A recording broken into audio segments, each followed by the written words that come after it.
वसीयतनामा, लेखक धन्य कुमार बिरादार। हेलो भाई साहब, दरवाजा खोलो। अरे, हमने कहा ना, हमें कोई टेस्ट नहीं करानी है और न ही हम कोरोना के मरीज हैं। कृपया दरवाजा खोलेंगे तो कुछ बताऊंगा। सुन रहे हैं आप? कृपया। शाम के 7 बज चुके थे। बार बार दरवाजा खटखटाने की आवाज सुनकर रमेश डंडा लेकर आया और उसके पीछे नागेश भी था। उन्होंने डॉक्टर रितेश की पिटाई करनी शुरू कर दी। पिटाई इतनी हुई हो गिर पड़े। थोड़ी देर बाद कॉलोनी के कई लोग आ गए। सब ही कह रहे थे कि रैपिड टेस्ट के लिए घर घर घूमने वाले इन डॉक्टरों की वजह से ही कोरोना संक्रमण फैलने की संभावना रहती है, इसलिए कोई भी डॉक्टर को देखकर दरवाजा न खोले। पर बात कुछ और ही थी जो डॉक्टर के अंतिम शब्दों से समझ में आई।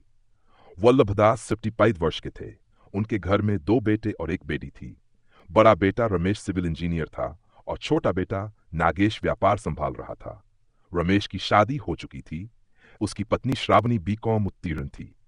नागेश गांव में ही कपड़े का व्यवसाय संभालता था।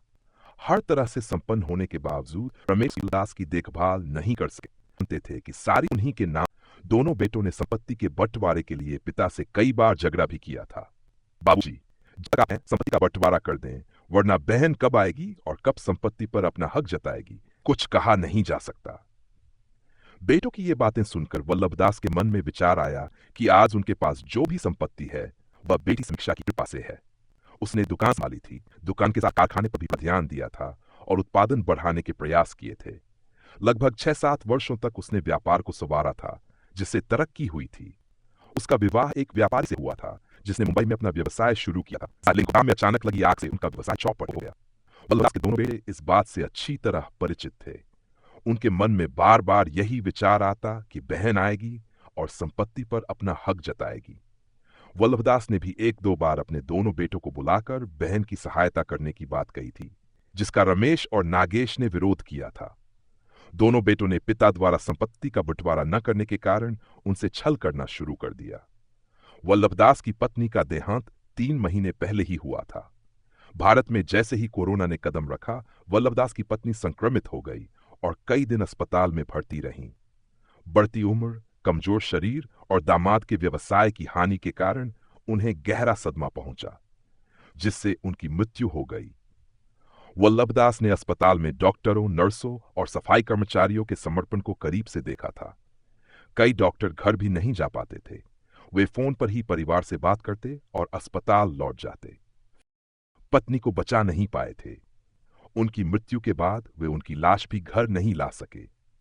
पत्नी की मृत्यु का सदमा और बेटों के स्वार्थ को देखकर वल्लभदास चिंतित हो गए थे।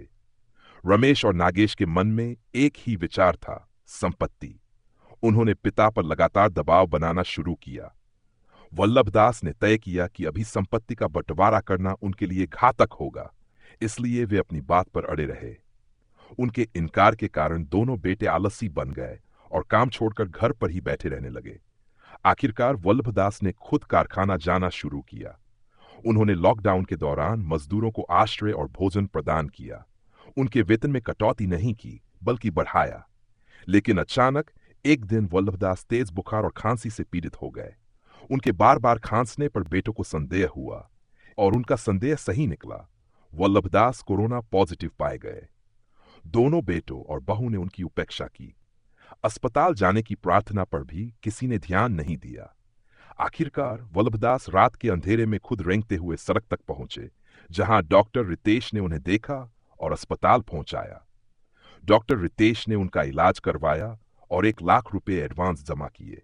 15 दिन बाद वल्लभदास कोरोना मुक्त हुए, लेकिन घर जाने के लिए तैयार नहीं थे। तब डॉक्टर रितेश ने उन्हें अपने बारे में बताया। वे वही बालक थे जिसकी पढ़ाई के लिए वल्लभदास ने 50,000 रुपए दिए थे। उनके पिता वल्लभदास के कारखाने में मजदूर थे और दुर्घटना में उनकी मृत्यु हो गई थी। वल्लभदास की सहायता से ही रितेश डॉक्टर बन पाए थे। वल्लभदास ने यह सुनकर भावुक होकर अपनी संपत्ति का चौथा हिस्सा डॉक्टर रितेश के नाम कर दिया, जबकि बाकी संपत्ति रमेश, नागेश और समीक्षा के नाम लिखी। लेकिन डॉक्टर रितेश ने इसे अस्वीकार कर दिया। इसी बीच वल्लभदास को अचानक अपने बेटों की निर्दयता याद आई और उन्हें दिल का दौरा पड़ गया, जिससे उनकी मृत्यु हो गई। डॉक्टर रितेश वसीयत लेकर उनके घर पहुंचे, लेकिन रमेश और नागेश ने उन्हें पीटकर बेहोश कर दिया। लोगों की भीड़ जमा हो गई। डॉक्टर रितेश ने अपनी अंतिम सांस लेते हुए कहा, अब पिताजी का अंतिम संस्कार करना। और हां, मैंने अस्पताल का बिल भर दिया है। आप सिर्फ वहां चले जाना, बाकी व्यवस्था मैंने कर दी है। रमेश और नागेश वसीयतनामा पढ़ते रहे, लेकिन अब बहुत देर हो चुकी थी।